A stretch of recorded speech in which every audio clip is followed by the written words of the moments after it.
band in Trinidad. Yo! Yo, check, check. 1, 2, 3, 4. God damn it! Hey, bad boy. You know we crazy. This is Burdie. And this is Barney. And this is the Burdie and Barney show. We're joined tonight by the most accomplished Trinidad and Tobago athlete of all time, Sport Hall of Famer, Shakonia medal gold. He has a stadium named after him. We miss out on anything? Ato Boldon, the one and only. Most accomplished boy. I don't know. I guess maybe the medals speak for themselves, Mr. Boldon. The medals speaks for themselves. I couldn't argue. I'm not saying I couldn't argue my case. I just saying it up other cases I could argue. But thank you. How you going? How you? Yeah. Sorry, Barney saying something. No, I'm saying you asking him if you miss out anything, and with all of that you miss out a lot still. Eh? Yeah, I know. Yeah, I know. So, you can point to so many. Up until I started the research on him, man, I used to tell myself I live a full life, boy, but this fella living 2 people's lives, boy. Nah, I know what doing.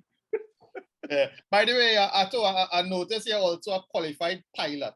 You like to stick your head into the cockpit ever so often, find out what's going on, show off that you know what all those knobs mean and things. No, every now and then, no, I will ask a pilot something which only a pilot would know, because I enjoy kind of watching them. I'll ask him what arrival he used, into Miami or something like that, and they'll be like, oh, it's you could talk pilot speak sometimes, but I encourage everybody to go and get their pilot's license, because I don't know anybody, whether or not they ever flew a day after they got it. I don't know anybody who got their pilot's license and regretted it. It's learning that skill is just something that it stays with you forever. I wear it very, very proudly. There's only about 4 or 5 people in the track and field world that have pilot's license, and we all know each other. One of them is the Olympics. One of them is the Olympic silver medalist Joe Kovacs. The other one is Zanel Hughes, who started out of the 100-meter final in Tokyo. 100-meter, yeah. Yeah, he's a pilot as well. Yeah. No, well, Barney is like the opposite, the flip side to you, Ato. Because Barney specializes in looking at plane crashes. I still can't understand it. You got to send me YouTube videos of plane crashes. So I have to admit though, as a pilot, you're always supposed to be learning. And if you go through my YouTube history, there's a lot of, not just crashes.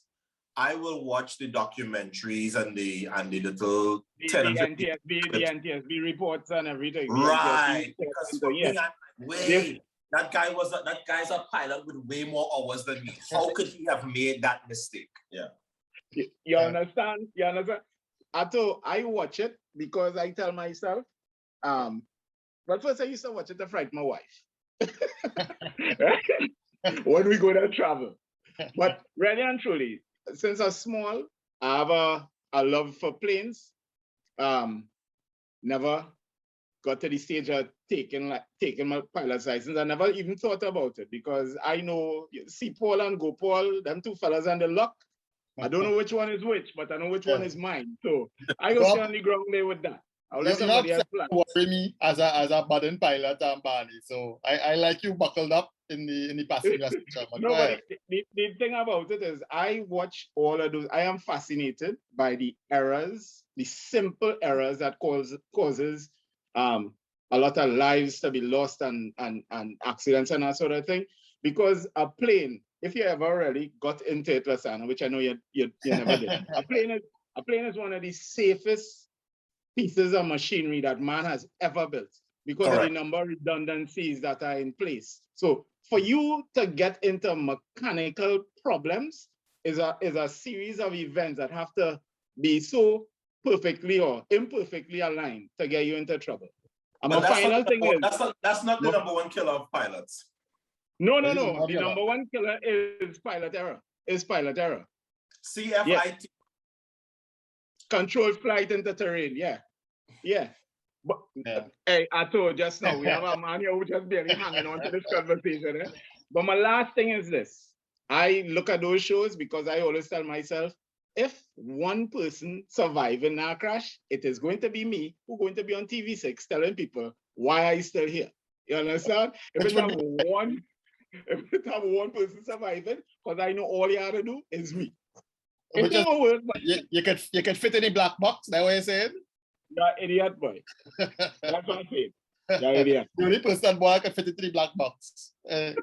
Small planes are a lot safer than people think, but when things go wrong in a small plane, usually dies it. In other words, people they will look at like a jet, and then they watch a small plane, they go, oh, the small plane is not as safe, because I always see those things crashing.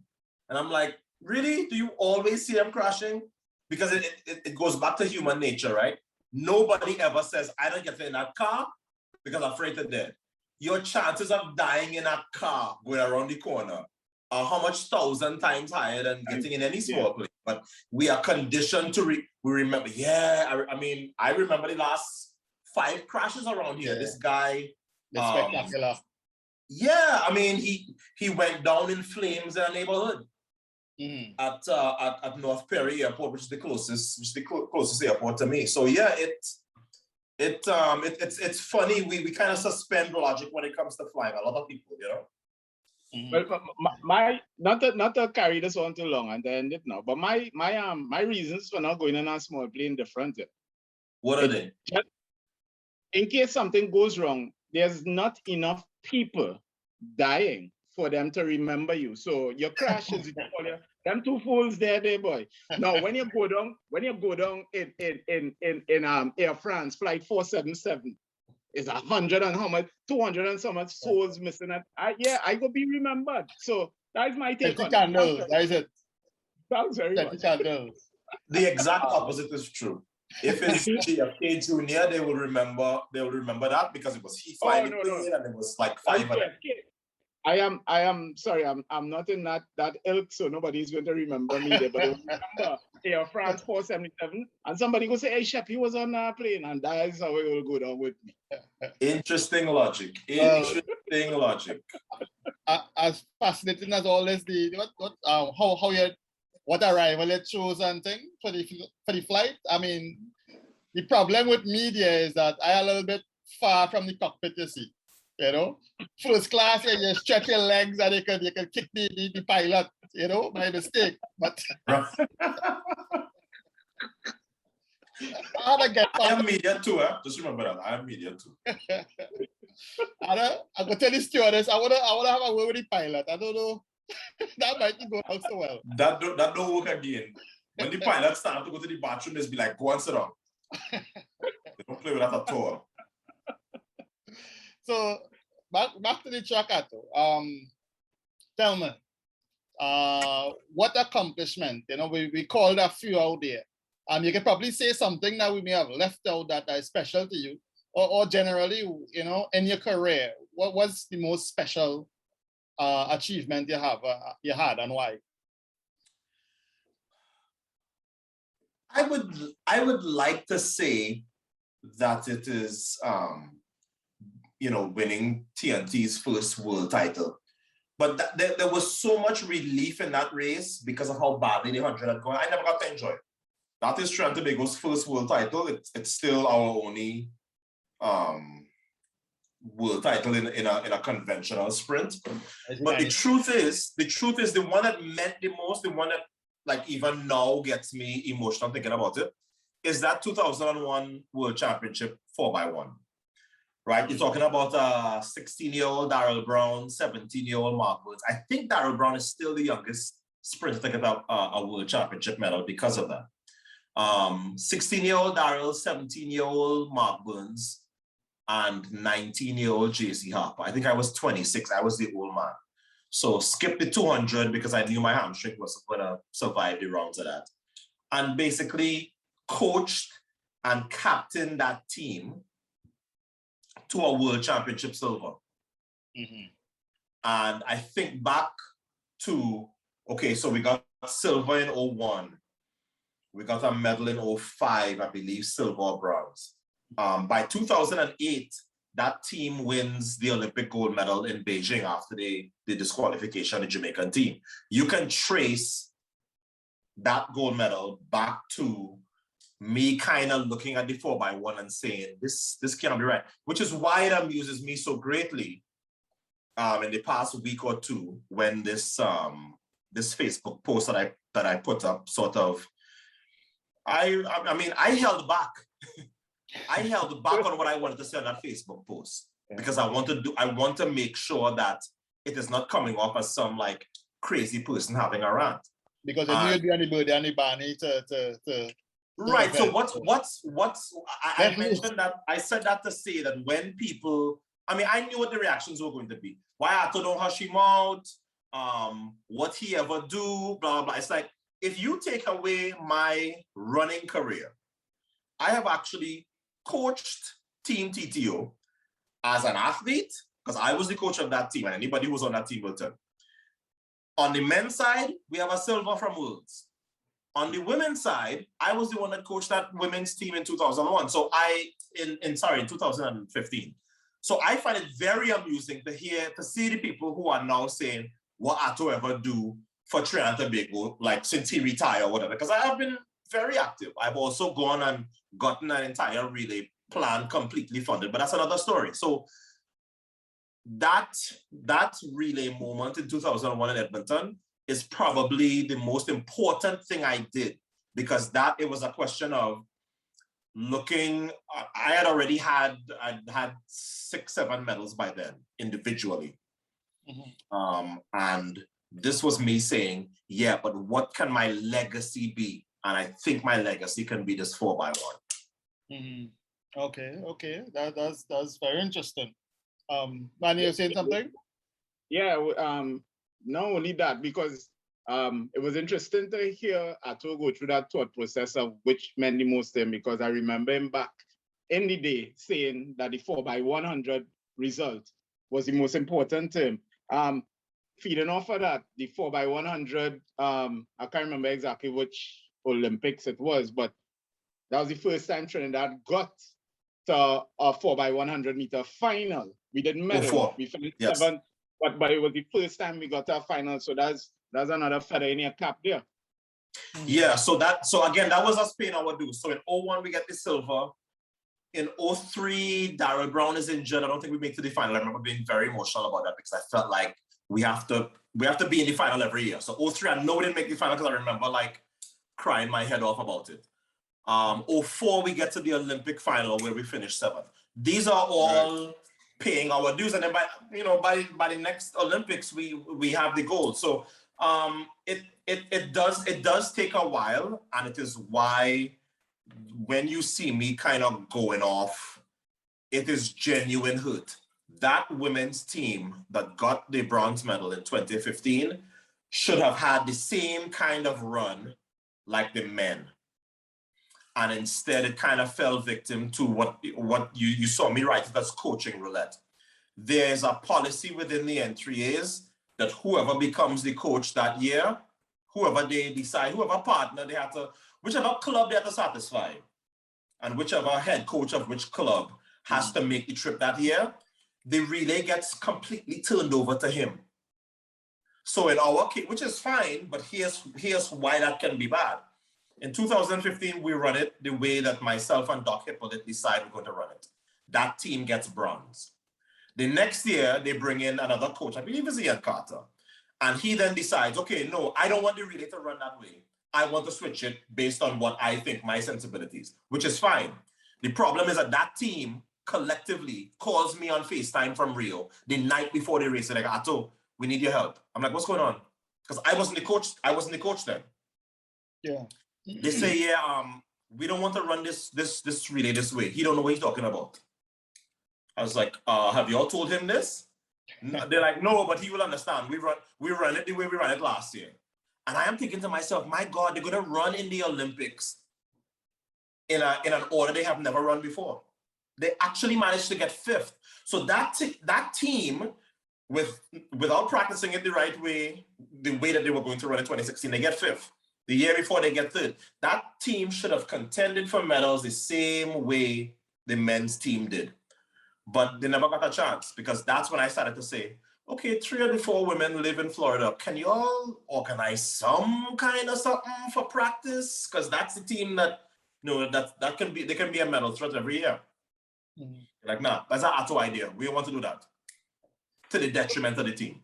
So what's the trick when it comes to the order? You're speaking about the different philosophies and so on. No, I think put it this way. You could go back and look at interviews that I did 2 months before, and I was basically telling you what order the Jamaicans would run. People who understand the relay, people who understand the sprints, know that you put certain people in certain positions based on their tendencies and their strengths. So Brianna Williams, for example, she's 19 years old. She didn't run a lot of high school relays. She didn't run any college relays. Obviously, she went pro straight out of high school. You can't take her and say you're going to put her in on a second leg or a third leg. There's just too much to do, right? You have all these people coming at you. You have to have the discipline to wait on the person to hit the mark. You have to get the baton. You have to then run and hand it off. That's too much. You know Brianna's going to go first. Okay. You have a Sharika Jackson who not that great with the baton. She automatically goes last. Shelly Ann Fraser-Price is one of the best third runners in the world. Elaine Thompson, her rise is the fast woman in the world. You know they go in second and third. So people who understand the event know exactly who to put where to get the best result. Makes sense. And going to the sprint now, how would you break down a sprint, the 100 meter? Because you have the different phases and so on there for the layman. Not for me, okay. Right? Layman. All right, so we break it down into reaction to the gun, right? That's the person who gets the first movement. Yeah. Reaction to the gun, acceleration / drive phases when everybody has their head down. That's what, 20 meters? How much is that? That would go, for the women, usually about 35, 40. For the men, they are almost at 50, some of them by the time they come out. And then you have your top end speed. That's going to be between 35, usually a little later. Let's say 40 and 70 to 75 meters, depending on the ability of the athlete. And then from there, it's just maintenance / deceleration. You're out of energy sources. You're now trying to not decelerate quickly, right? So you're trying to slow down less than everybody else. So that was the optical illusion with Bolt, right? So Bolt had so much top end speed and then would so gradually decelerate that it would look like he was pulling away from everybody. Because it's like the 3 of us are on the highway, all our cars are in line, and I step on my brakes hard. It causes me to fall back. You step on yours, Lasana, maybe a little less hard. Yeah. We partner win because essentially what we've done is we've decelerated too much before the line. He will get to the line first. He's the winner. Yeah. You know, if you want to see an example of it, I led the Olympic final in 96 to 20, 30, 40, 50, 60, 65. And then the deceleration came. And then Donovan went by me and brought Frankie with him. That's a good visual example.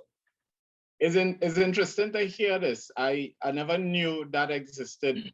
I knew about it for the 400 meters.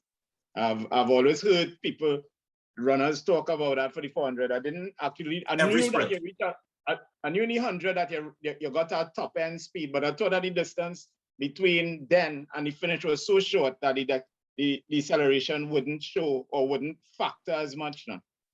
No, so in fact, I can give you another example.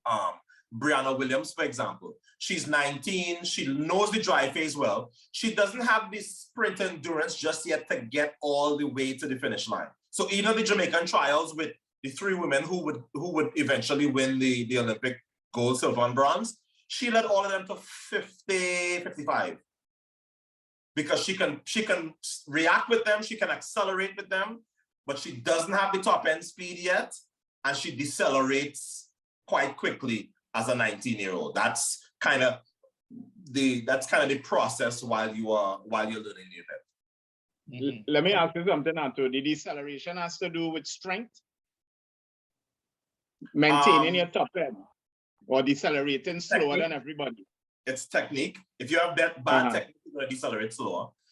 Yes, if you're not trained, if you're not in peak form. Okay, for example, if you take a world-class sprinter give them 6 weeks off, and then make them run. Their body detunes, so there's a part of the race that's going to look the same, but when they get to their top end speed, they're going to fall off more quick. Right. So that's the difference between a sprinter being in August shape or being in January shape. Right. You can hold your top end speed for longer. Mm-hmm. And is there something as easy to pick up as a sprinter for yourself? So you know what you need to do, but it's a matter of learning how to do it, or does it the wisdom come later? Yeah, you call it athletic maturity in my business. Yes, because sometimes you don't understand what you're doing as a young sprinter. I could talk till I'm blue in the face. There's certain elements of the 100 Brianna just doesn't understand. She's 19 years old. She learned the dry face early because she was with me early, but yeah, there's a certain aspect to her racing that she's not gonna understand until she gets older. That's just, it's like in almost any job. You ain't really sure what you're doing for the first, it can be days, it can be weeks. Some might say it have people in parliament who still don't know what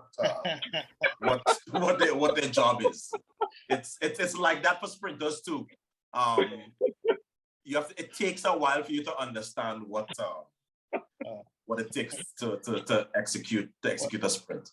You just lost a whole good point there with that.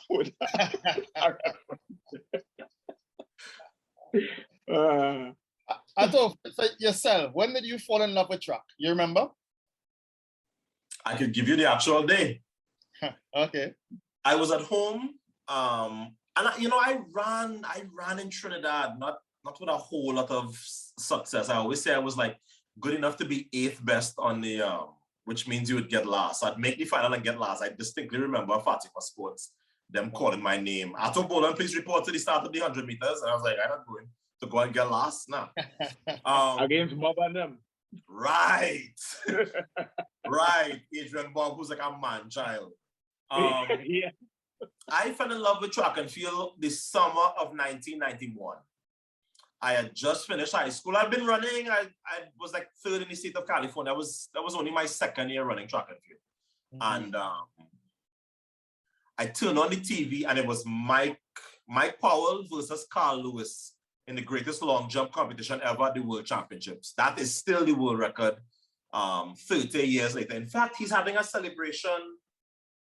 He's having a celebration next month, September 1st or 2nd is the 30th anniversary of that record. I watched those two, which is funny because I didn't become a long jumper. I watched those two duel back and forth, breaking the world record. If you go back to that, it's 30 years ago, and the marks from that competition are still some of the best ever, when they did or not. I mean, obviously the world record is still there, but even Carl Lewis's windy jumps are like number 2 and number 3 all time. That's the day that I knew I love track and field. I'd never seen it, and no sport had ever sort of enthralled me like that. Mm-hmm. Okay. You're gonna say it had to do with the commentary, with the television commentary at the time. No. Because I mean, you're watching men long jumping without any volume or anything like that. That's pretty boring, you know. No. I mean, obviously I was hearing whatever the commentary was. The commentary was enough for me to understand how special what I was seeing was. Because Bob Beamon had that record since 68. Yeah. Mm-hmm. Now, of course, Mike Powell had it longer than Bob Beamon, which seems crazy. So at the time, that record is 22 years old. Yeah. Right? Yeah. And remember when Beamon jumped that jump, which is 29 and a little bit of change. Nobody had ever even jumped 28 feet, right? You go in the dictionary, there's a word called Beaman-esque. It's what Carsten Warholm just did to the 400-meter hurdle record, where everybody is thinking the record has been 46.78 since 92. I was there for that. And now you go and you run 45 low, like, oh, that don't even, it's like when Michael Johnson ran 1932, people are like 19.3, but most races you could win with 20 flat 19.9. So that's the day. It wasn't the commentary. I was made aware of how significant what I was seeing was. It's the best long jump competition ever. Carl Lewis is already the greatest long jumper ever, and here he is losing to somebody who he very rarely loses And to. this is in 1991. But you Summer already 91. But you already running. So you were running before because you were fast, but not because you didn't have. Right. There's a difference between I am going to play pickup basketball every weekend and I want to make it to the NBA. So I was running before. I had done pretty well. I was third in the state of New York. I was third in the state of California. But when I saw that, I was like, no, I want to compete at that level. World Championships, Olympics, and all of that. And I think from there, I started to think about who am I going to run for? That's a legitimate thought at the time because I was doing all this junior Olympic stuff, which is, you know, it just kind of takes you into the path of USA track and field. And the other reason why people are like, why do you care so much about the drought? I'm like, because I ended the drought. And because that was a conscious thought. I was like, wait a minute. So since Hasely in 76, we haven't won anything? They were like, nope, nothing since. I was like, nah, but that's done. That was my mother will tell you, I made that decision when I was 17 years old. I'm going to end this drought. And of course, at the time, they were like, who do you think you are about ending drought? I'm like, I am going to end that drought. Now, long after I have retired, the Bovels of the world and so on have kept it going. But we should not be here now. The funniest thing to me about the reaction to my post is how many people will have the public believe that suddenly now, after a Facebook post or coming home with no Olympic medals, now is the time to sound the alarm. Now, of course, I've been on the bow of the Titanic saying iceberg dead ahead for 5 years. And they're like, yeah, Ato going on a rant again. Oh God, he love track and field bad. Hush them. Right? That has been the attitude. And I am looking at these same people, including the Honorable Minister, who I noticed call my name, even though I ain't called hers. But trust me when I tell you, I ain't even start with the ministry yet. Yeah. And that whole process of applying for funding and how that thing is harder than Chinese arithmetic. But that's a whole different story. Yeah. I want to know how a country that got one medal at the last Olympic Games, where it didn't have no pandemic and no such excuse. We got one medal on the last day in Rio when Kershawn Baylor stopped, right? Yeah. Nobody didn't think that was time to sound the alarm then, which is where we bad lucky. Last year in 2 years ago in Doha, I believe it was Andre Batista was there. And he was like, so Ato, how are we looking for medals here? I was like, we don't want medals. We have no medals to get. He was like, what are you talking about? I was like, we have no medals to get. Where the medals going to come from in 2019? He was like, no, you go see. Of course, that team didn't come in with any medals, but there weren't any articles being written about it at the time. So this thing where now is like, is either Ato go out the team or we're not being respectful to those who actually did and went and did well on that. None of that has nothing to do with anything. So it has been a complete exercise this week in either shoot the messenger or distract. But the truth is that all of these people who have so much to say now should have been saying all of this 5-6 years ago. It's not no medals at World Juniors. Carifta results have been on the decline for a long time. One medal on the last day of the Olympics, no medal at Worlds, and you're shocked that we got no medal in Tokyo. It don't make no sense. They should have seen that a long time ago. Is it a decline, you think, or is it that we have stood still and others have improved? When you look at how we perform, and this is not just on the field, but in all that we're doing. It's both. Can we honestly say, as people who, yes, we are media, but we also, I would say that we know sports more than most other people. Can we honestly look at the state of every single sport? Cycling maybe being the exception right now. Can we look at the state of any other sport and honestly say that we're not at the worst we've ever been? Certainly for TTO.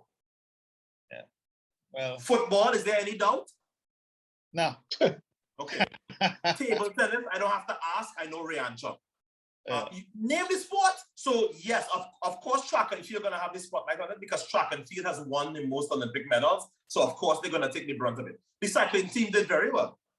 I don't think anybody thought when I said the team not coming home and everything, I meant the whole team. I actually didn't.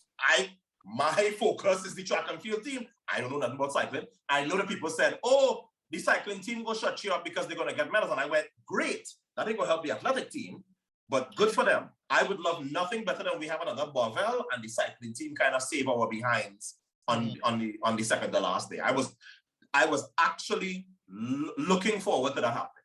Yeah. But on our when we had Ato on before, Ato was at pains to point out that he was only talking about athletics because he knew nothing about the other disciplines. Yeah, but people don't want to hear that. Or the headline is Ato Boldon says no medals for us in Tokyo. That's it is what it is. But just to be fair, I'll put in a plug for lawn tennis.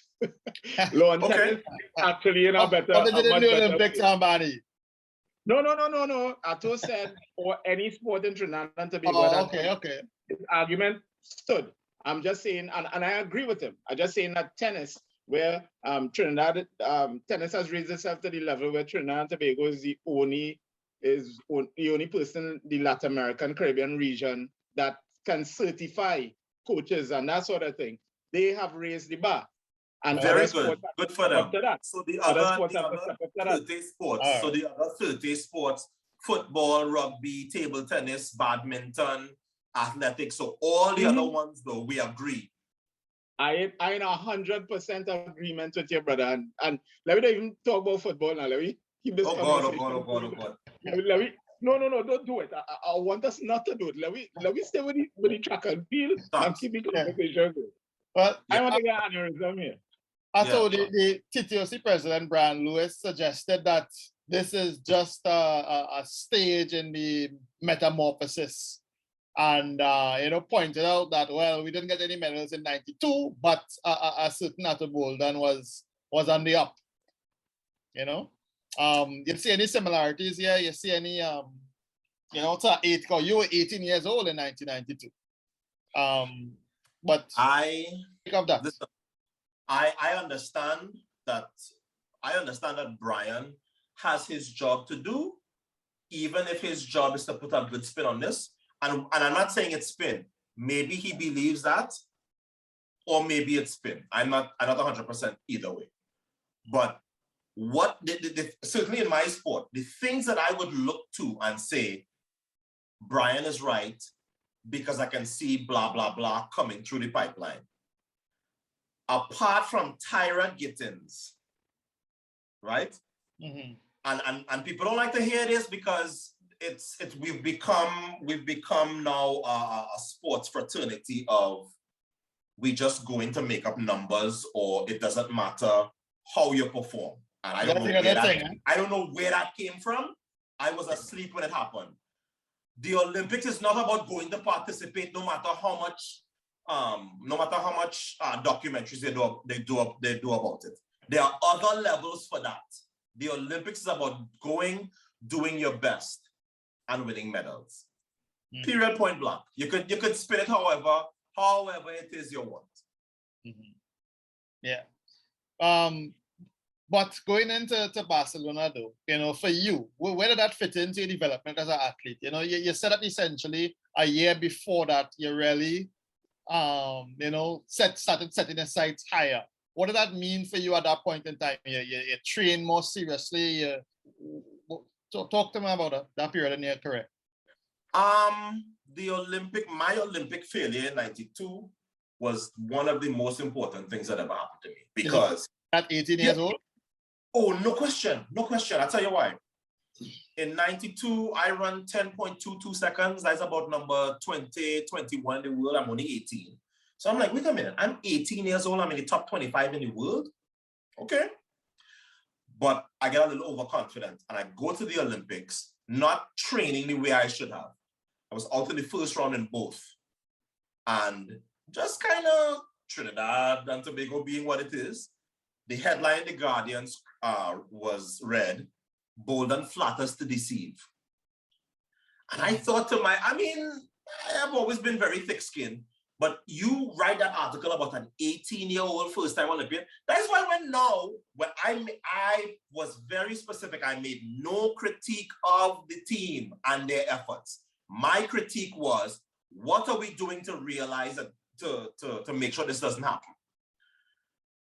Think about the critiques that are happening of the Olympic team versus reading that headline about me, and it was just me. I was only 18. Mm-hmm. But I came back from that Olympics, and just like this year, World Under-20s are after the Olympics. In fact, they were about a month after. And I trained and focused and did what I had to do so much that I went to World Juniors and won the double, and nobody had ever done that before. So it set the tone for my career. You doubted, you put kind of the axe to the grindstone, you prove your doubters wrong. That is literally my entire career from that moment to the end. So I needed to go to the Olympics and take some licks to realize, no, this is not a joke out here. And coming to make up numbers is not enough. It's kind of the same thing happened to Bolt. The year that Bolt goes to the Olympics in 2004, he is capable of being a medal threat, but he's in Jamaica and everybody's telling him he's the greatest thing ever. So he doesn't quite train going to the 2004 Olympics, and he's out in the first round and he's like, what? Me, the next greatest thing? But what happens? The next 3 Olympics, he literally never loses another race. So sometimes you have to go to that first Olympics and take some licks before you come back sort of as any threat. And I heard a lot of people say that. Yes, well, you know, there's so many first-time Olympians. That's good. I understand that sometimes you have to go that first time and kind of pay your dues. But that kind of has nothing to do with what I am talking about how poor our sport is being administrated. I am putting out my list this week of all the things that we are doing poorly. But I will share with you a very, very simple one, and I just go, you can't explain this to old men. Okay. The NAAATT have almost no footprint in social media, right? So they don't have an Instagram. Team TTO does. It's not bad. Twitter, forget it. The NAAATT's Twitter account. I remember at one point nobody had even posted anything on that Twitter account for 6 years. Let me tell you what, that may not seem like a big deal. They go, after what difference does that make? Let me tell you the difference it makes. I think that a lot of our next medalists are going to come from abroad, right? The way that I did, or Brianna Williams, or Chris Burchall, right? That kind of way. Okay. It's going to be an expat child, right? Or children. Mm-hmm. Can you tell me how somebody who's in the back of England or Canada or any place else would go about, if you're a young person, we know how young people think. Yeah. There's no direct channel. You know who they reach out to? Me. I am the one with the hundreds of direct messages. Hi, Ato. I was born in Trinidad. I moved to fill in the city. My child is showing immense promise and blah, blah, blah. And, you know, he or she would like to run for Trinidad. How do I go about this? And I think, okay, that's the people who maybe know how to reach me, and I will pass them on to whoever I think can help them. But think of something that is that simple, who you can't explain that to somebody in their 60s because they don't get it. That is a job for a young person. Something that simple. It never shows up in the plans because they don't think like that. And yeah. I know how much there's young talent sitting out there trying to represent the red, white, and black. They have no idea how to do it. Because I get the little trickle of people reaching out to me saying, how, you know, my child wants to run Carifta, my child wants to run whatever. They have no idea how to reach the people because they don't exist. They don't exist online. Well, I saw Barney itching to share football. Yeah, Ato, let me tell you something. That's not unique to the NAAATT. That is a Trinidad and Tobago administrative issue. And here's the funny thing. Here why I'm laughing and shaking my head. Mm-hmm. Yesterday, on the way to practice, on the way to my practice session, I got a message. I got a message from a young man. I'll call his name, Jaden Ayatuni, right? He's a American citizen with a Trinidadian mother and a It's not Nigeria. Where SEN came from? Ghana. Senegal? And Where's Ghana. Ghana. SEN. Oh, Ghana, yes. And a Ghanaian father, right? Right. Right? Trinidad mother, Ghanaian father. He attended a high school named Mount Verde, which has the top high school football program, soccer program in the United States. They went something like 13 years unbeaten. I don't know if they get beaten, right? It was that program was set up in part, a big part of that program was Frank Rijkaard, right? Who set up that program. Orlando City has turned over their academy to Mount Verde. So I'll give you all this backstory. The young man then gets a scholarship to Notre Dame, number 13 ranked soccer team at the point in time. Plays. He reaches out to me 2 or 3 years ago. It's longer than that. It could be about 4 or 5 years ago. Reached out to me. Interested in coming back and play for Trinidad. I passed that message on to, I think I passed it on to Lasana. We passed it on to TTFA.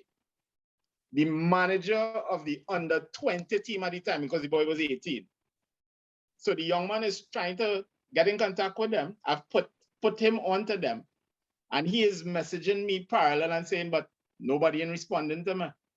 He is willing to pay his way to come back, mind you, to train with the team. No, it's like this is how we lost Keron Clement. He told me this with his own mouth. He said, I reached out. They did not take me on. The same entry is Keron Clement, the one who won, who won an Olympic gold and 2 world championships in the not to mention countless relay golds. Ato, what I wanted to do for laymen like Lasana, right? Don't just say Keron Clement. Let them know how unique this boy was in terms of the events he was doing and the times he was putting on for those events. Because I'm a track and field man. Yeah. Let them know. All this stuff that's going on now in the 400 hurdles, he was supposed to have done it. So he's born in Trinidad, moved here. He actually, like the top of his resume is that he's in one of Beyonce's videos. Okay. But he was a real talent. I met him when he was a college freshman, so he's his first year of university. And I just looked at him and I went, why is he not running for Trinidad? And he and I got to know each other very well. And he was like, them didn't want to hear from me. I reached out, and same kind of stories. Like, I'm reaching out, I will pay my way, I want to run from my home country. Can I come back? Nobody in study him. Nobody in study him. But you see, so much of what they do revolves around this whole volunteer thing. Because when I say, let everybody go home, fire everybody, like, you can't fire, we with volunteers.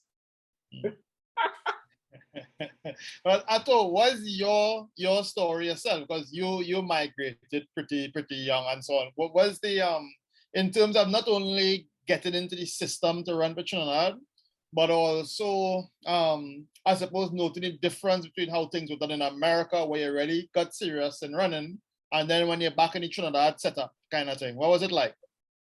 Well, I know that the entry's least favorite person is not me. It is Guy Boldon, my father. Because my father, which is funny because now he's telling me how much, you know, a lot of really serious sports people, both administrators and past athletes have reached out to me in the last week or two, kind of, you know, to sympathize as well as to offer advice. Some of them are offering their services, but that's a conversation another time. My father, once he realized what the entries look like, and the truth is, it has not changed much. I had a conversation with all the Trinidad and Tobago athletes, most of whom went to the Olympics, were at my facility for a meet in June. And I listened to them tell their stories about their careers and dealing with the entries. And I just went, my God, it was bad before me. It was bad for me. And now look, the generation after me, they're saying the same thing. So when I sort of announced that I was going to be coming back home at 18 and running and so on, of course, you know, it's Trinidad, a lot of, you know, skepticism. Who? We never hear about him before. Where did he going? Blah, blah, blah. But my father, who I had not seen for 4 years, and I think was kind of feeling like, you know, like this is something I can do for my son. I haven't seen him since he was 14. He's now 18. He's coming back home. And he just kind of bulldozed everybody that dared stand in his way. So they didn't like him much because his thing was, I don't care about no entries. My son is showing that he has an ability and you all are not going to stand in the way. But I think of how hard it was back then in 1992 for, I mean, I had prominent people who would vouch for me, whether it was Hubert Allen in the bank, at the then Royal Bank, now RBTT, or, I mean, I had prominent people who were willing to say, listen, I am a friend of the family, and I mean, George Charles at the National Flour Mills, there were other people. I had people vouching for me when I was coming back home. So by the time I got back, by the time I come back as an 18-year-old in 92, I win the Olympic trials because everything is sort of moved out of the way. Now, as my career goes on, I realize just how ridiculous the entry is. And it's the same stuff. It's the nepotism, it's the lack of planning, it's the trust me, somebody who I have vowed that I'm going to sit down with 3-4 generations of track and field athletes and just video. Now they have what's your name, Jada Pickett, have a red table. We're going to have that because some of the stories, you know, officials withholding per diem and withholding water, and I'm like, what did you all live through? Like, I thought I was, you know, I had retired and I was watching them, you know, every year they have uniform and I'm thinking, wow, like they don't know the life I had to live. And in fact, it was like as bad or worse. Always say, you know, Ato, like how could you have to worry about uniform as an athlete? Come on, man. That Rossi that I ran in 1996, my mother saw that because that uniform was, I mean, it was like, listen, we went to Commonwealth Games in 94 and they spelled Tobago with 2 A's, Tabago. Like we got to Worlds in 2003 and we did not have a national uniform. I had to go and beg Nike for a red, black, and white uniform and take that and say, look, this is going to be our country's uniform. You guys, listen, it is an endless tale of income. 1997, Trinidad and Tobago wins its first ever medal at the, its first gold medal, its first world championship in athletics history. They're like, Ato, you should have let your mother bring a flag. But my mother cussed them. She's like, excuse me, I'm a Jamaican. I don't carry Trinidad flags with me. but that's just a small piece of the number of tales that these athletes have to tell about just not getting picked for this team and the behavior of the officials, and it never ends. So nobody in the track, all those officials walk with a flag, is what I said.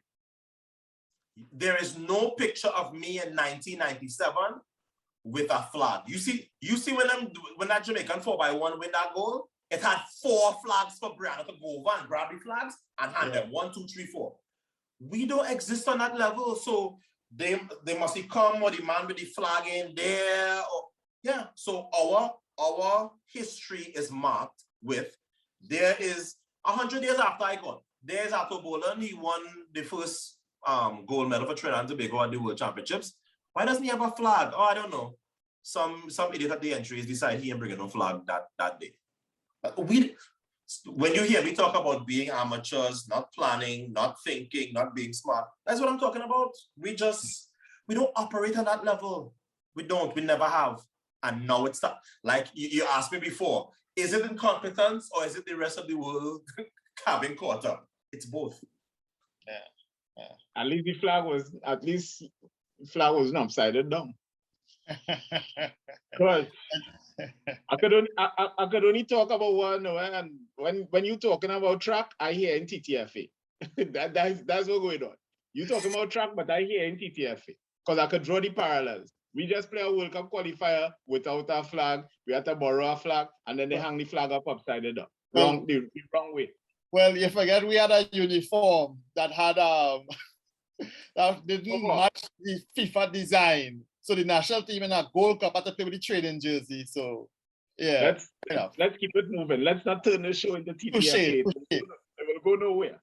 So, Ato, another thing I wanted to ask is your style. You were the Muhammad Ali braggadocio, right? Talking about what he intended to do out there on the field, which is something that not everybody was comfortable with, because I think sometimes we reserved at the wrong times, you know, as Trinbagonians, right? Yeah. Was that just your persona, or is it that there's Ato on the track and Ato at home, and it's two different people?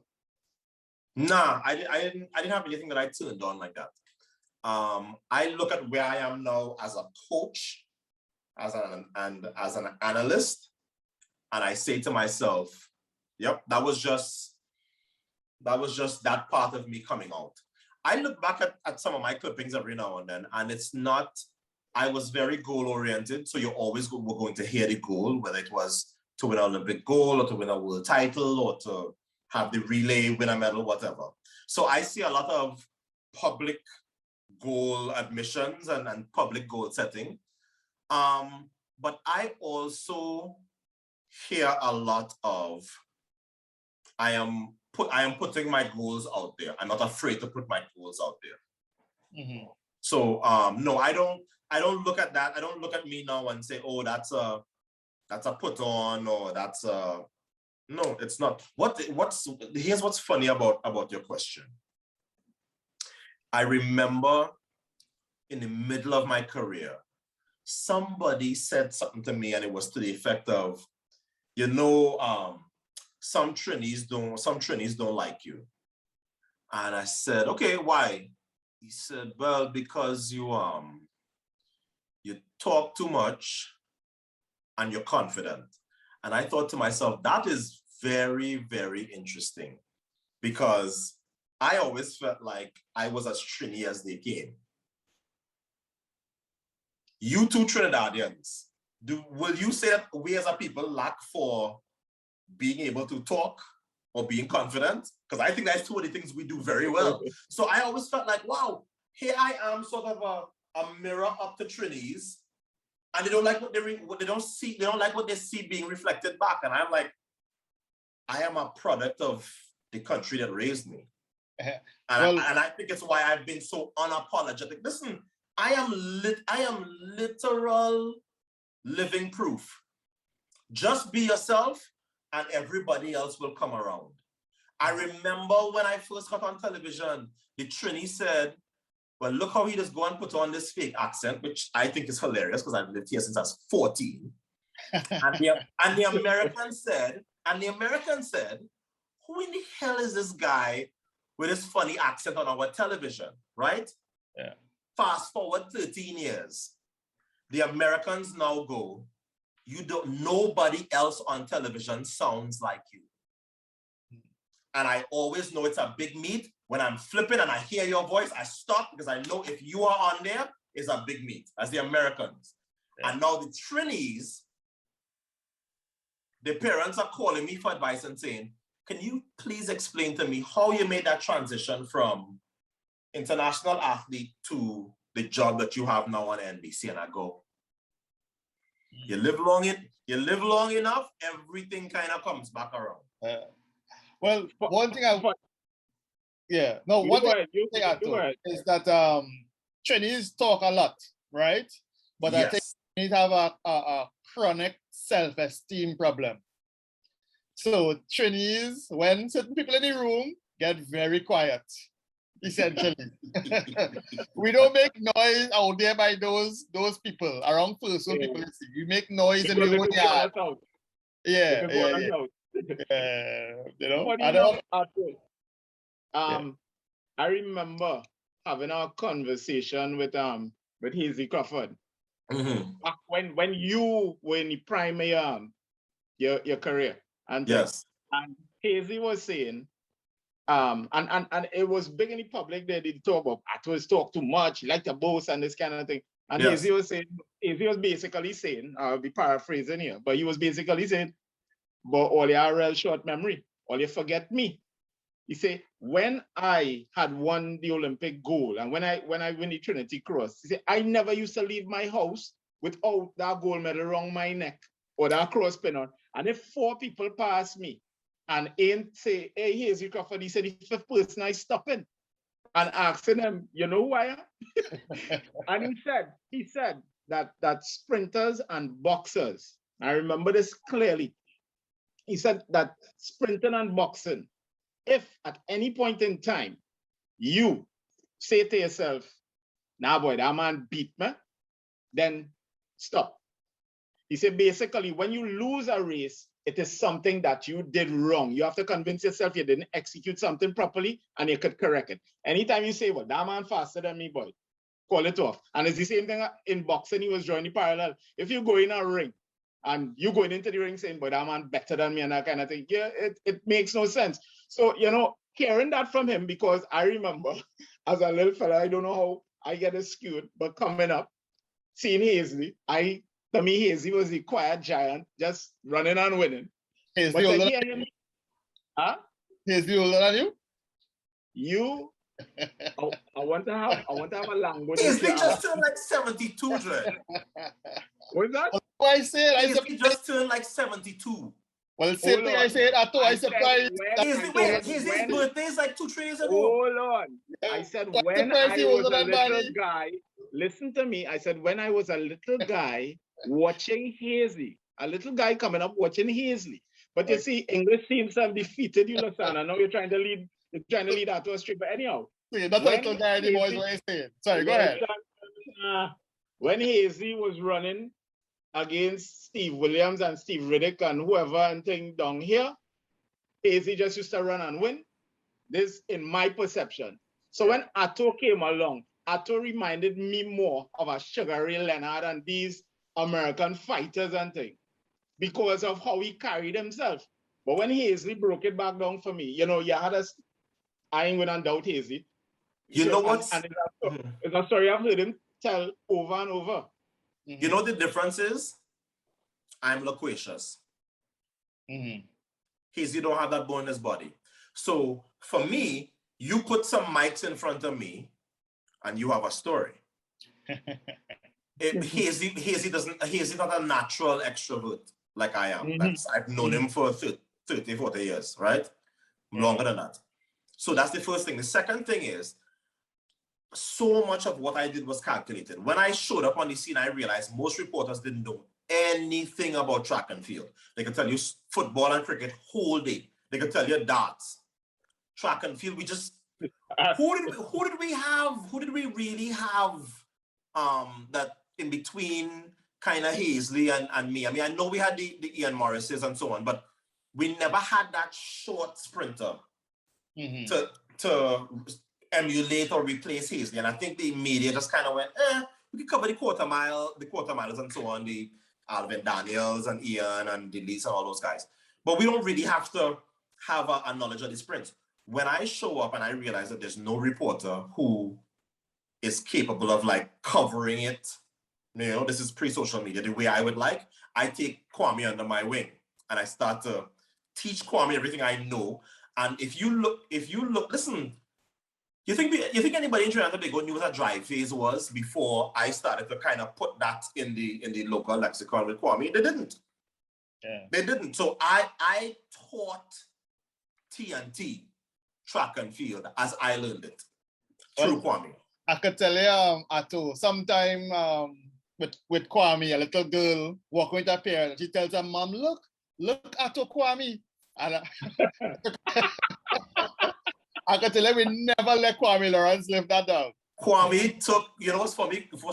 Kwame took a lot of heat because he became like my what was your boy that Howard Cosell, right? To Ali. Not to that extent, but yeah, I remember people like being jealous and ridiculing. Kwame, he turned that into going to every Olympics, getting his masters, all kind of stuff. So Kwame did a good job, and the truth is that Kwame was the one person who I know that would tell the story the way it was supposed to. Yeah. It was supposed to be told. Yeah, nice fella. He went curiosity, but otherwise, nice fella. Despite that. I mean, it could have been worse. He could have go CIC, but no. What we gonna do? What we gonna do?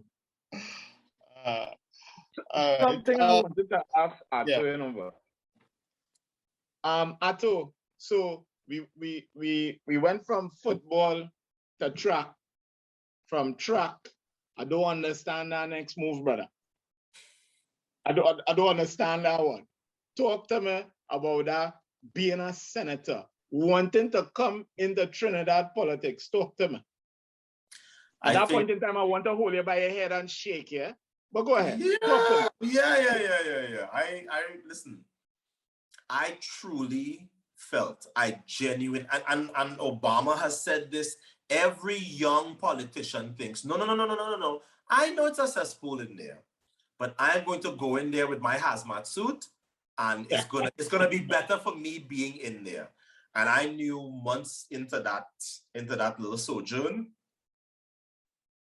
because as somebody who was trying to dissuade me from putting my hand on that Bible said, you have so much more influence as you. Why would you want to go and align with one side or the other?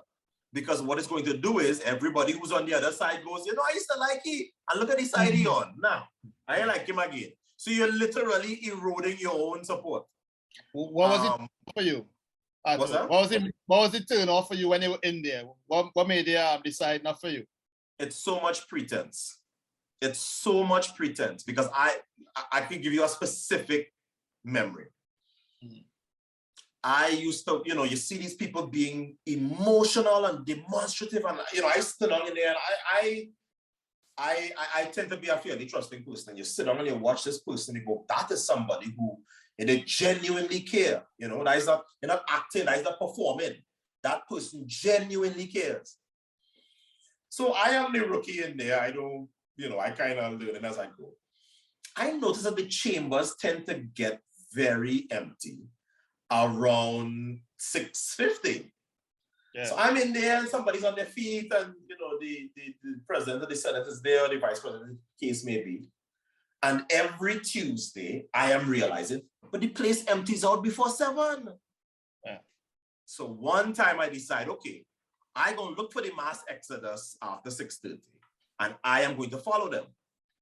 Everybody's in the tea room. You know what they're doing? They're watching each other. They are watching each other, and almost get, I don't want to say they're getting a laugh, but it's like, I don't know, it's like, that's what it seemed like to me. It seemed like everybody was just kind of watching each other, like watching each other's performance. Also, been watching on television? Yes, because it's going to come on during news. News starts at 7. Wow. That is where everybody was going. So they were either going to watch themselves or to watch others. But one way or another, I kind of looked around and I went, wait a minute. This is, I mean, they're not serious in here. And it was never the same. I never looked at proceedings the same. I used to, even before I was in there, I used to watch Parliament Channel and all that, and even after I left, I used to watch it. And then I just got so turned off. I just went, you know what? I am a big respecter of traditional institutions. I just don't feel like we are going to be saved as a people by what happens in that Red House. That's the best way I can put it. Yeah, but I don't get it wrong for trying, Ato. Just like and that's what it was. It was really just trying. I do. Yeah, I give every sportsman who jumps into that, I give them wrong, because you're going into a shark pit. You say that, but look at how many ex-athletes are leaders of state and big people in government now. Where? Like George, in countries around the world. Right. Yes, Ato. Yes, in countries around the world. In countries around the world where things matter and where things are real. Where Del Motley was a great politician. Yes, he was a great politician in a different time. I would, my view though is that if it is somebody challenges you, it's hard for me to say I don't want that challenge. Like if somebody say, okay, you're always talking, Lasana, so can you do this? And for me to say, nah, I would, you know. No. You see, you're going in with a level of ignorance there, and I mean ignorance in the true sense of the word, right? Mm-hmm. If you are close to anybody, right, in politics, and you listen carefully to what they are saying, you see what Ato realized with our exodus to the tea room and everything, you realize what it is going on. And as years go by, these people getting more and more disconnected from the reality that is Trinidad. Eh? But again, I don't want to go down that road because there are plenty of things I want to talk with Ato. We go talk about that off. We go talk about that off here, where I ain't gonna get lynched and thing too. Oh gosh. Ato, in researching for this interview, I came upon something now that, like, I don't know. I mean, for a big tracker and field man, for a big sportsman like me, I thought I was on top of everything with your career. But a couple of like only Savannah, you know, Ato, talking about all the athletic career and thing. Yeah, and you know, and some medals that I have there that you don't have. So shut up. Shut up. Right. The car accident that you suffered.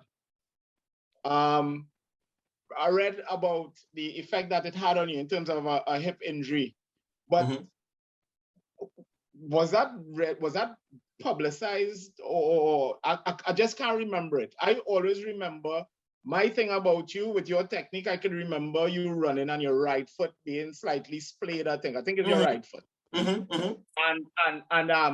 so that was one of the things that I listened to people talk, and they say the mechanics not completely correct and whatever. But this accident with your hip, one, was it the same right side? And two, how did that impact? I mean, it impacted on the times, I saw that. But how did it impact on your mechanics in running? And you know, was it just you're not feeling good, or you're running with pain, or what was it? Okay, first of all, most sprinters have something that kind of deviates from the computer model. So for me, yes, it's that right foot was always at about 2 o'clock. The funny thing about that is that my coach had noticed it. I'm the same kind of coach. If you watch Brianna walk to the blocks, she doesn't look like an athlete until that gun goes off. So sometimes as a coach, you have to kind of get away from the computer models and just let athletes be athletes. So that's the first thing. The second thing is that because that's how my foot naturally is, out to 2 o'clock. I was telling you that my coach used to bother him, and my mother was at practice one day and saw him she was like, Coach, I could have a moment with you. And she told him, that boy walked with that right foot out there at 2 o'clock the first night he walked in 1974. You not changing that. And he never messed with it again. And I remember that. That's why I don't mess with my athletes with little anomalies like that. But because it's how I drive as well, right? So that foot, the heel sits, and then I kind of tap the gas with my toes. When the guy hit me, the leg was at an angle, and it kind of jammed up into that hip socket. The truth is that guy did me a favor, and it's taken me 19 years to be able to say that. Because at the time, I felt like, why me? Because he effectively ended my career. I was never the same. I was petrified of going to the hospital. I didn't go to no hospital that night. I just went home and took some Robitussin or something. I was like, I could. That was not a smart thing to do, because I healed incorrectly. Nothing felt the same. If you look at my pre-2002 career and post-2002 career, it's like two different people.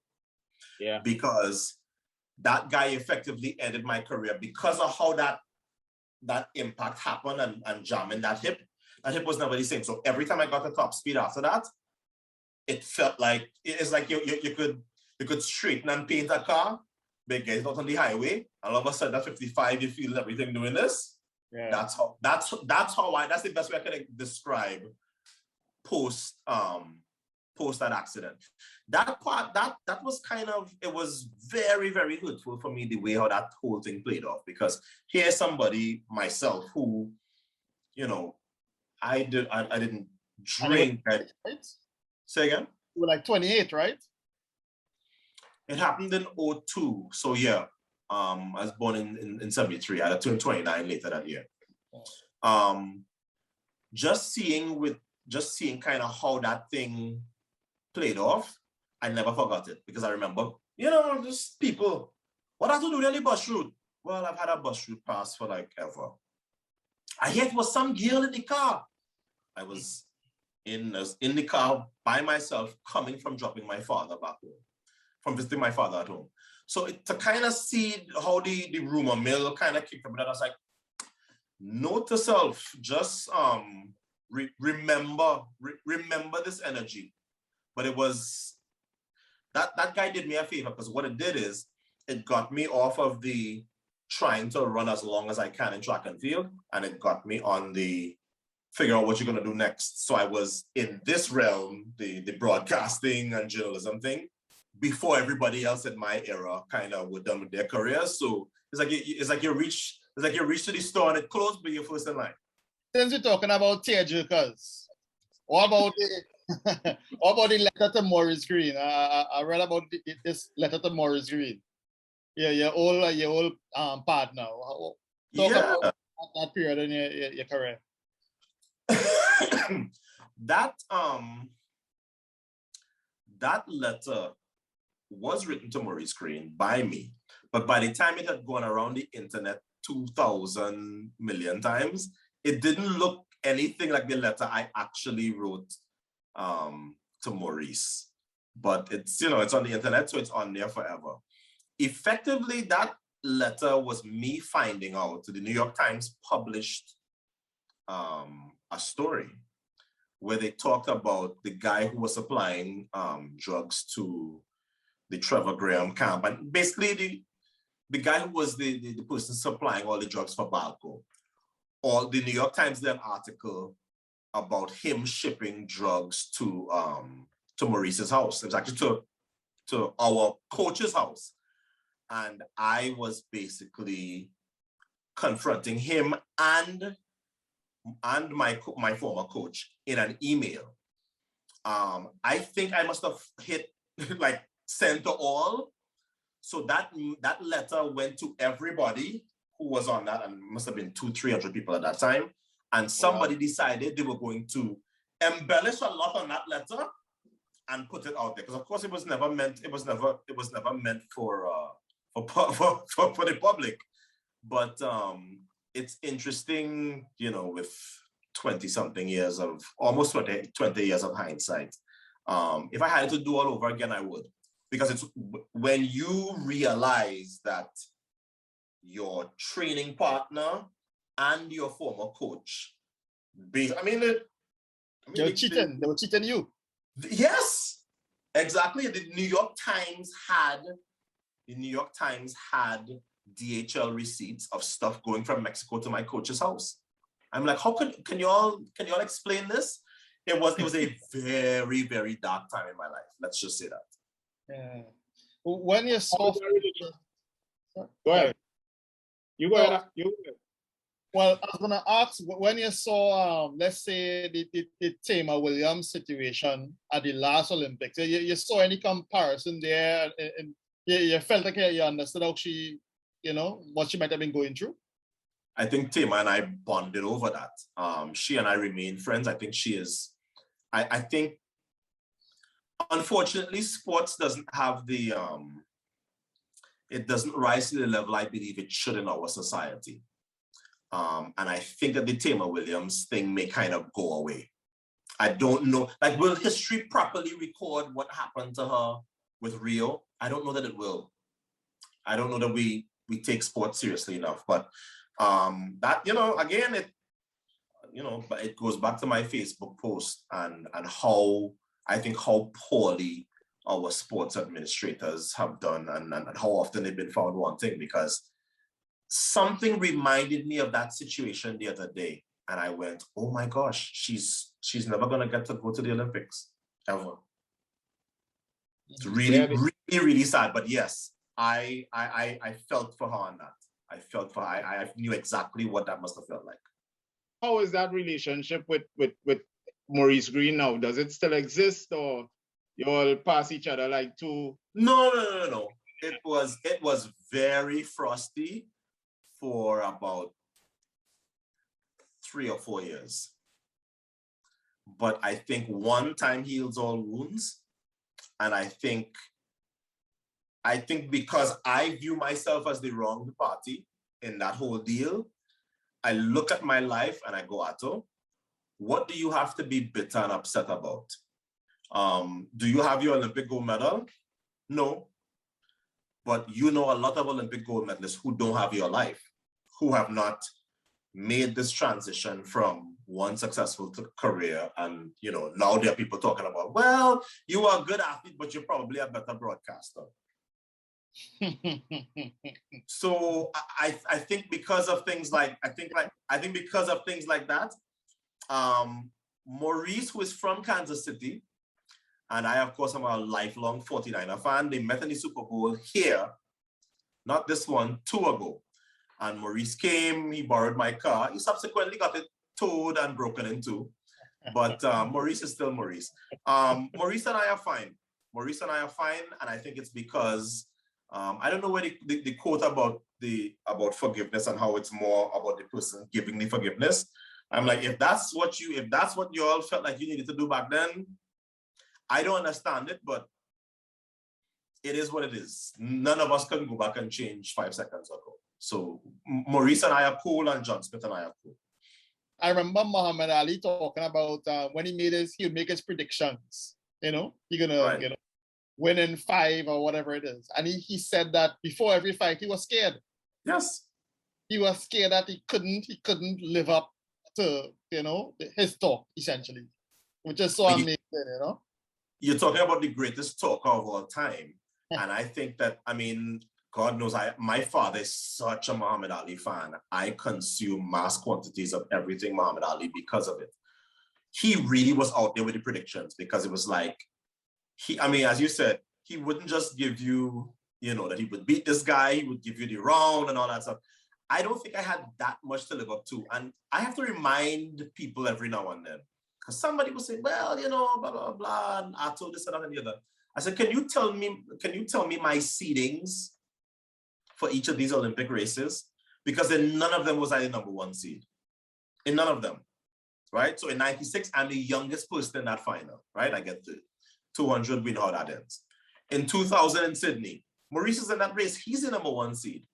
And even with Ken Terrace in that 200, I'm still at the number 1 seed, and that year I wasn't running that well. So it's interesting when you get some time, a lot of the times things change how you view them. Yeah. Okay. As I mentioned Ali, and I mentioned Carl Lewis before, was there inspiration for you, you know, when you were coming up, essentially, somebody that you either wanted to be like or something like that? Listen, I don't think you could have grown up in the 70s and early 80s in Trinidad like I did and not be aware of Hasely. I mean, I remember looking at that jet and it said Hasely, Joaquin, Crawford. I remember that clearly. So you don't often hear me use Hasely as kind of the person that I wanted to emulate, but I think that's more due to my age. Hasely certainly was, because I could still feel his presence around me growing up. But I think, funny enough, even if it's for the day or two before he got busted, I remember being squarely on the side of Ben Johnson versus Carl Lewis. And I was on the Ben Johnson side. Because I was, he runs for Canada, but he's Jamaican. And who's this guy with his funny haircut and his short shorts? I don't like this guy. I like Ben Johnson. So, of course, when he beat Carl in Seoul in 1988, we were like, yes. Of course, 3 days later or 2 days later, the steroid stuff comes out. And I think I think that's why I didn't watch track and field for another 3 years. But no, my influences growing up, probably Hasely and Ben Johnson. Mhm. Ato, as you touched on that 1988 Seoul final is a race that is remembered for some of the wrong things. All time, I think they say. The dirtiest race ever. Yeah, well, it is. Right. So it brings me to this. Is the sport clean now? The sport is the cleanest it's ever been. I have a bird's eye view now because I am both coach and kind of pseudo agent. Brianna, for example, because of her world ranking, they have to know where she is going to be for 1 hour every day of the year. 365 and a half, 24/7. So if she goes by her boyfriend, her friend, if she having a mall sleepover, that has to be entered. When they come and they test her, they're not just taking urine. They're taking blood. So they've started a blood passport on her. If something spikes, that's enough to register positive. It's called a non-analytical positive or something. In other words, you didn't fail a drug test, but we see this spike in your thing, and we have this thing that tells us that something synthetic has to have caused that. I think it's the cleanest because of how they test, when they test, and now what they're doing is they're storing samples. So that Jamaican 4x1, for example, a 1 gold, they will store their samples, and then in subsequent Olympics, they will test those samples, unfreeze them, test them against what they know now. Oh, maybe we didn't know for the last 4 or 5 years that people were using this. Now we test against it. That's how they got Nesta Carter. That's how Bolt lost one of his gold medals. Yeah. So I think it's the cleanest it's ever been now because of the ability to test blood and how long you can get busted for. It used to be that if you get past the weekend, we good. Now I can, what there'll be no testing at this meet? Oh, right. I mean, that was just before my era. And then my era becomes the random testing. So they could have just shown up at my door at any point in my career and knocked on the door. Now they've gone one more where you have to say where you're going to be for 1 hour during the day. So I think it starts from like 5 and it goes to like 11 p.m. For that window, you have to account for where you are going to be anywhere on this planet for 1 hour. So if they have no, I'm going off, or you're going hiking where? You better put on a dress. It's a different era now, but it needed to be because they have to at least have the deterrent that some of these fast-acting drugs can't be taken because you never know when they're gonna come and knock on the door. And I know there's the other side to this where some people have said, just let them run, just let everybody say what they're taking and run. How do you view that? Is that to start with, is it dangerous? I think it's very dangerous. I think you can look at the sport of NFL football. I think you can look at shoot pro wrestling. I think anytime you allow prescription drugs to exist unchecked, you're going to have a problem. And of course, everybody in track and field wouldn't be on prescription drugs. I imagine some would be on HGH, some would be on whatever is the drug du jour. But I followed the Tour de France and cycling for so long because I was always convinced that Lance was dirty because I had a sense of how dirty cycling was. And I was like, if Lance is truly clean and he's dominating this dirty sport, it means he's probably the best athlete on the planet. So I know about how many cyclists didn't wake up on a morning because they had so much EPO in the system that it thickened their blood and it literally could not pass through their veins and arteries and they died overnight. Wow. I am foreseeing that kind of like gruesome scene in track and field because I just feel like there has to be some kind of regulation. There has to be. So no, I am not one of the proponents of Just let everybody take whatever and let's see how fast they can go. If they grow 2 more legs and a tail, so what? I can't. Sorry. I'm too much of a purist for that. My question is this. So you say it's the cleanest it has ever been, right? Yes. And obviously I'm not doubting you because you're anything, you know what you're talking about. But I mean, I would tell you, hey, it's the dirtiest era ever. No. I expect that. But for a layman like me, or somebody, let me not say layman because then that would be Lasana. Let me elevate myself a little bit more.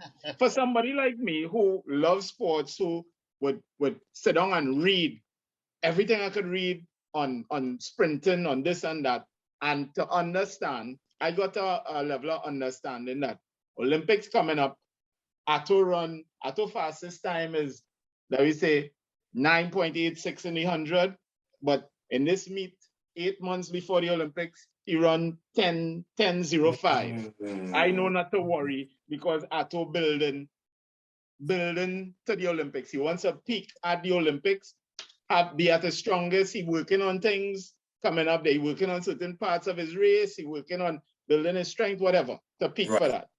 Right. How do you explain? And I know all the talk about spike technology and the track was fast, but how do you explain a man, Lasana, correct me if I'm wrong, a man who has not run sub 10, I don't know if it's for the season or for his career, shows up in the Olympics and runs that, I think it's 2 rounds that he runs sub 10 or whatever, and goes with the goal from nowhere. And the man looked like he could have run 120 meters. He could have run a further 20 meters. Explain that for me, please, because again, for a guy who has read and understood, thought he understood how the sport works, this just come out of nowhere. And I'll finish it with this. I want that guy to be clean because I like the whole story behind it too. But yeah, last time we talked, I tell all you, I made a draw parallel to somebody else. Right. Before you answer that, Ato, now they will find you easy. Barney, tell them where your home address and thing is now, so they don't only come and find Ato, they find you too. I am living in Arima. Arima, okay. Yeah, I own my own website. It's wired something. Wired. Forget Barney. Like you, I want him. I need him to be clean. It's good for you. The sport needs it. His continent needs it. His country needs it, quite frankly. It's not his fault that he hadn't run well enough before to have ranked high enough to be in the testing pool. It's not his fault. It's not like, well, he wasn't getting tested because he was changing addresses every week. It is what it is. But for him, I think that we have to give him a little bit more time before we even, I get, look, it worked out so poorly for the Brits because, of course, you know, their press he's Italian. Their press turned on him immediately. They were like, imagine the 100 used to be this blue ribbon event and look at where it's like descended to. And I was like, wow, like that's very, very harsh. To find out that a Great Britain sprinter, CJ Uja, who led off the 4x1 and got silver, they're gonna have to give back that medal. So I feel like I want to give this kid more time. Let them look. He just passed test at the Olympic Games. You think they didn't take blood from him? You think they didn't take urine? You think they're not gonna store those? So I guess what I'm saying is I trust the system. I trust the system. If there's anybody, Italian Olympic champion or not, if anybody is not above board, you're going to get caught. So I guess I'm optimistic enough to celebrate and be happy for that kid without, I don't let the specter of that, you know, we saw this before in 2004 even enter my mind. Okay. Yeah, but Ato, forget that, right? I with you too. As I said, I want him to be clean. I've been saying that. Lasana could attest to that. I've been saying that on every post that I've written on the thing. I want the boy to be clean. But you tend to say it in the same way you say, I hope that man don't get me vexed. But go ahead. you know, it's becoming easier and easier to not like you. but no, my point is this, Ato. Again, explain to me. I'm trying to understand the progression. How is that possible? Forget all the doping thing. Let me just deal with it from a progression to the Olympics, to the final. Because when I look at it, I've seen all the things why it should be difficult. It should have been difficult to train because of the pandemic. Your training should have been interrupted. You didn't have as much meets as you would have had where you could have target this, target that, target and build and build. But yet that jump is in a normal year, that's an incredible jump. I want to understand how you understand that to be logical.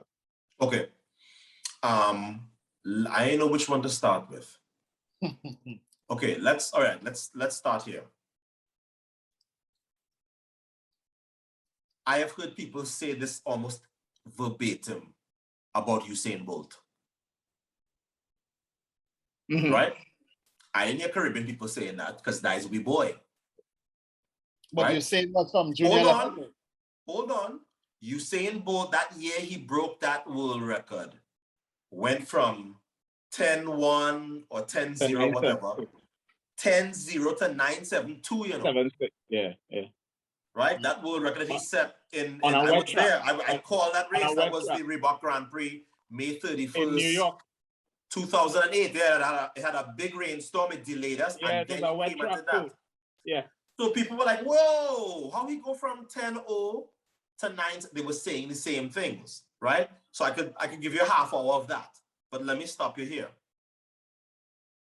There were at least 5 or 6 athletes in that Olympics: Sidney McLaughlin, Carsten Warholm, Rai Benjamin, Gabby Thomas, I think Prandini as well. They all said, it's not even close. This is by far the fastest track we have ever run on. And I didn't even mention Brianna and how much she told me about how bouncy that track was. They have subsequently interviewed the people at Mondo and they said, yes, that was our best model. Now, I know that, again, for the layperson, it seems like a track is a track is a track. No. Them guys at Mondo in Italy, every single Worlds and Olympics, they have pressure on them to create a model that gives better energy return. So I can't compare what I ran on in Atlanta to what Hasely ran on in 76. Similarly, you can't compare what men running on now to what I ran on 25 years ago. So that brings me all the way back to our friend, the Italian Olympic champion. He ran 980, right? Mm. If he has on those special shoes, and I'm pretty sure he does, that Brianna has, that the last 2 women now that have run 10.6 were in those shoes. I have seen what those shoes do in practice. If he went from 10.0 to basically 9.9 low, which on that track translated to this 9.8, then I don't see this mega jump. I don't see the mega jump. The guy was a 10.0 guy before, and now he's 9.8. All right. Interesting. As I mentioned, so that's how I would open my defense of what he did. If this kid went from 10.0 to 9.63, that's a completely different conversation. He ran 9.9 low in the rounds. I think he ran 9.94 in his semi or something like that. So it's not you like, defend him, you know. What I wanted was what it just did. I want to go on the record. I feel like I want to go on the record and let you know what I was thinking in real time, even while everybody was like, oh, I was like, yeah, well, who else in that race knows how to win? Nobody else in that race has ever won a medal. Fred clearly didn't know how to win. Nobody in that race, with the exception of Andre DeGrasse, who won another medal, had ever won a medal in the Olympics before. You mentioned knowing how to win, Ato, right? In track, what helps you close? What helps you make that extra step to the top of the podium? Conviction. Conviction. I have said it so much now. I think I'm the author of it. Champions are convinced. That's the best way I can put it to you. Champions are convinced. Muhammad Ali can talk about being scared before the match or whatever. He had already convinced himself, whether by saying it or putting it out there, that he was going to win the fight. Probably none more so than when he beat George Foreman, because nobody, if you look at George Foreman train, and that the man have a gash in the side of that heavy bag. Yeah. Oh my God! Like if he hits, if he get one lash on Ali, he's going to die. Champions are convinced. I think that the one thing that I wish I had more of was conviction. I think I had confidence, but I don't know if I had conviction, because I think my emotional brain and my logical brain were way too, it was like 49.5 and 49.5. Because I could never get out of the thinking and just into the feeling. The analyst part of me was too strong. I was like, well, the tendency here is this and that and the other. And somebody actually made that a critique of me broadcasting one of my meets, and I was upset, but he was right. He was very, very right. So for me, I remember Brianna winning World Juniors, and before that race goes off, I have already made her believe that she's going to win. She's convinced. 200, same thing. Now, obviously, everybody can be convinced in the race, and everybody can't be the winner, but I think that's the one thing. I mean, Elaine Thompson is a very good example of that, who just pulled off this miraculous double that she did, because she's won absolutely nothing since the last Olympics. So imagine, especially Jamaica, living there every day. I mean, Trinity's bad, but Jamaica, I mean, track and field is a religion in Jamaica, partner. So I can imagine all the disappointment. She won nothing in the 4 years in between the two Olympics. She won nothing. And she had to be so convinced that she was going to get back to this Olympics and she's going to pull off. I mean, she has 5 gold medals in the Olympics already. Yeah. That's crazy. And Usain Bolt now. You broke down a race earlier for me, the 100 meters. Break down Usain as a sprinter. Explain why he was such a phenomenon. Okay. Let's talk big wheels and small wheels. I want you to picture the wheel of a tractor. You have it in your mind? Yeah. Okay. Now picture the wheel of a Mini Cooper. You have it in your mind? Yeah. Okay. So Bolt is the greatest ever because he covered ground like that tractor wheel. But his turnover was more like the Mini Cooper. So you take the turnover of somebody 5'8", and then you combine that with the covering of ground, right? Think of every time that big tractor wheel turns, think of how much ground that's gonna cover, and now you get it really spinning. That thing is really gonna be covering ground. He had the genetic makeup to still have fast twitch muscles in abundance, but he was 6 feet 5 inches tall. That's freak. That's like the perfect storm. So if we improve the management of the athletes and so on, right? So we producing more talented athletes. But like you said, there's still that extra X to go from just being in the final to getting on the podium. Yes. That bit though, where do we get that bit from? That is a much longer conversation, because I think that while it may not seem like there's a difference, I think there is a difference. I think there's a big difference between the person who is kind of 6th and 7th versus somebody who is really competing for the podium. Maybe if we took let's take the women's final that just happened in Tokyo. The 3 Jamaicans and Talu are genuinely competing for the podium. The other 4 not so much. And it's not the kind of thing you say out, openly, because it's like, how are you gonna say that? Like they always say no. At the top end, they were running 10-6 and 10-7, and then you can see a big gap. And then nobody else broke 10-9. So clearly there's a gap. I said all that to say that I don't know that I see it innately in a lot of our juniors. Those Jamaicans, when they leave home, their system is so strong, they're not afraid of nobody else. We don't have that kind of confidence because we don't, being the best in TNT means what? You could beat maybe Grenada and some of the other islands, but you know very well I don't mean that in Jamaica. When them Jamaicans leave there, they feel like, certainly the young ones. I remember being like in the early days of Khalifa, and those Jamaicans were talking to Khalifa any kind of way, and I was like, I didn't really want to get involved, but that was really harsh. And it's because the Jamaicans are not used to somebody coming in better than them or higher seeded than them. Because their confidence comes from, we have the best high school system in the world. If I dominate there, I could definitely dominate you. Our athletes don't have that. But Ato, you spoke before on our program when we had you before, and you mentioned it again about the system, right? Mm-hmm.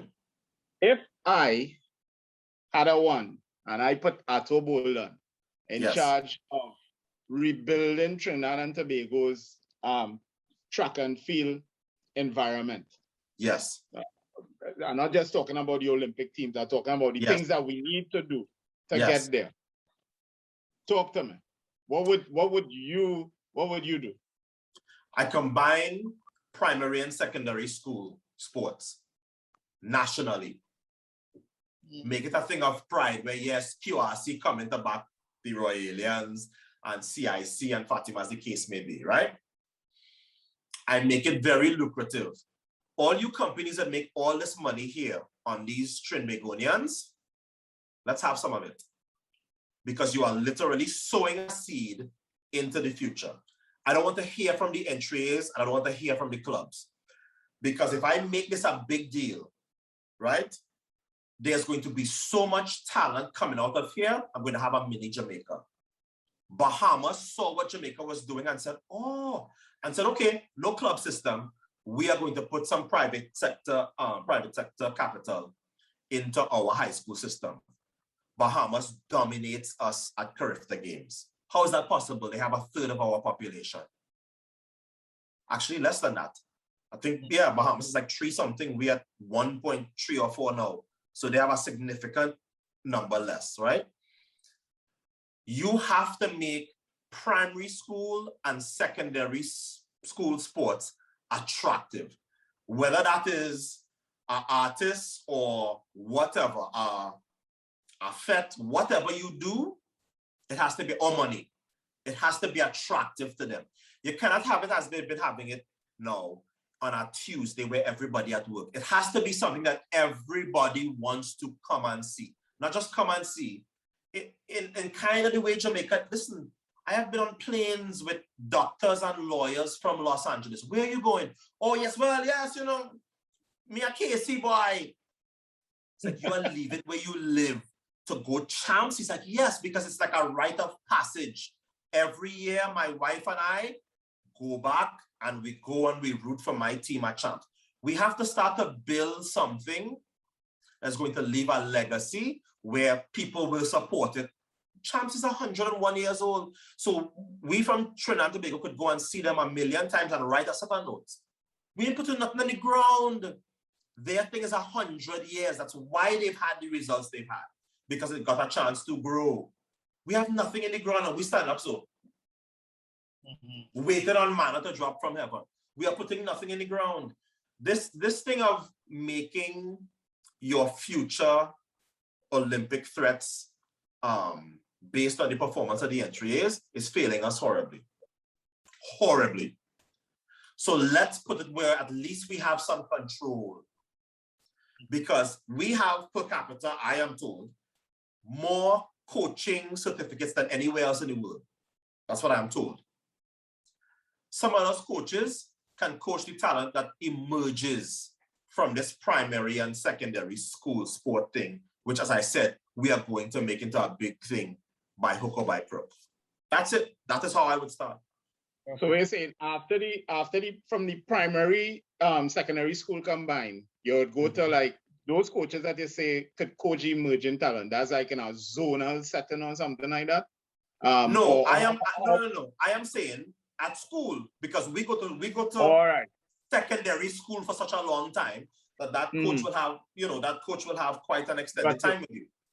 You want to go to university, sure, then you go to the States. If not, then maybe you join a pro club, but you don't have the level of competition in Trinidad, again, like you do in other places, where you could say, oh, being the best here makes me competitive elsewhere. I saw that happen to us with World Juniors 3 years ago. 3 years ago, yeah.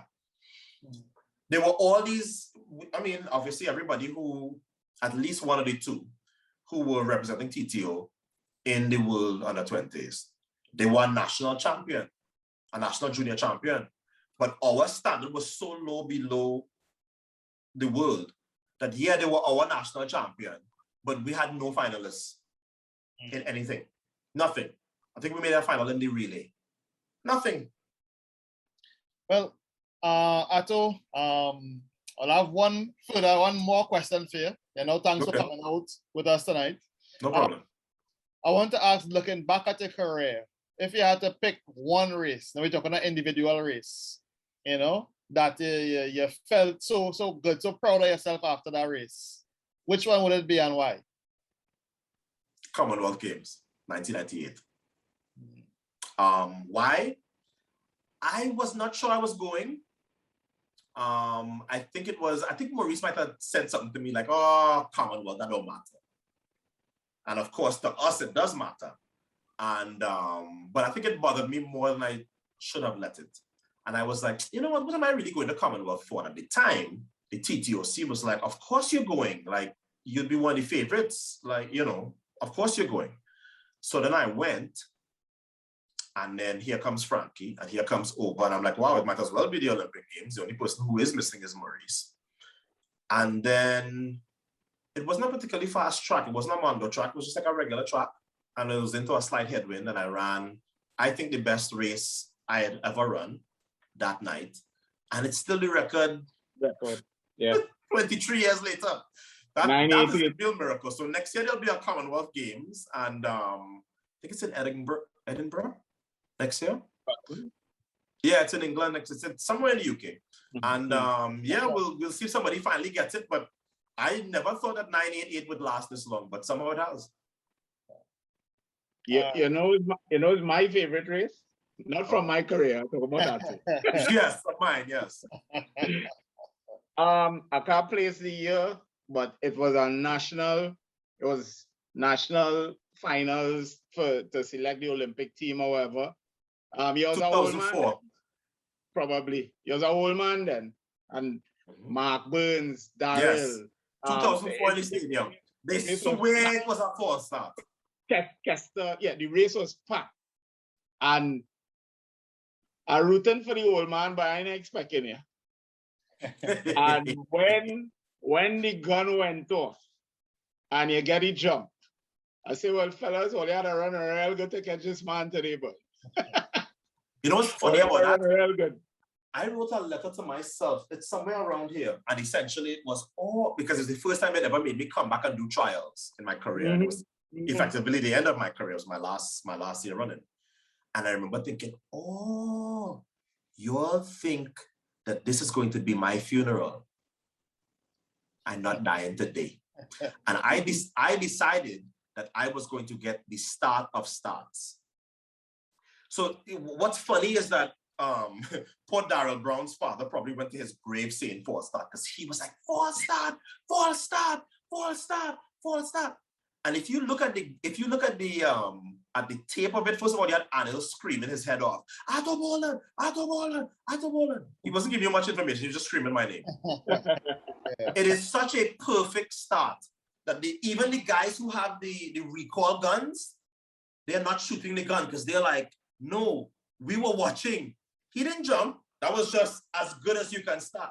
Everybody was like, that's a false start, that's a false start. I had just decided, if I am going to die today, it's not going to be because you all get out ahead of me. I was like, I am going to kill somebody with this start today. Nobody beat me. Nobody beat me that day. So that race was good. Because they really try it. They really. Men, at a point in time, it looked like they was going to catch you. Men was running you down in that race. But listen, the entries had set up that race. It was supposed to be my funeral. Or they'll come and kill him. It's like a bullfight. We choke him 5 times in his neck. Just come and finish him off. And the bull kill all of them. Well, again, Lasana, if you used to follow track and field, you might have been there. You might have been there. Yeah, that's anyway, Ato, thanks again. I know that such a busy period become pressing and everything else. You know. Well, you got me at the right time because I'm leaving to go and do the Prefontaine Classic tomorrow. So, always a pleasure to be with you, man. All right, man. Take care. Good. Take care. Thanks for coming out, brother. Absolutely. Take care. I now see something here. Ato messaged me to say like 5 minutes more. Over half hour ago. Oh, shucks. Like he had all enjoy it. I know. He's a good guy. Trinidad and Tobago, this is what I have been telling you all. I am carrying the show. The producer is sleeping. Lasana knows nothing about that letter. Nothing. Which is just about level with nothing. Just about you mad. I know you saying only during this whole show saying, please. Hey, Chef, we talk about these things now, boy. Because I live it. I live it. As an athlete, I live it. Look how much Barney cramming 5 minutes before the show now, right? Well, that goes to being a Fatima ex-student.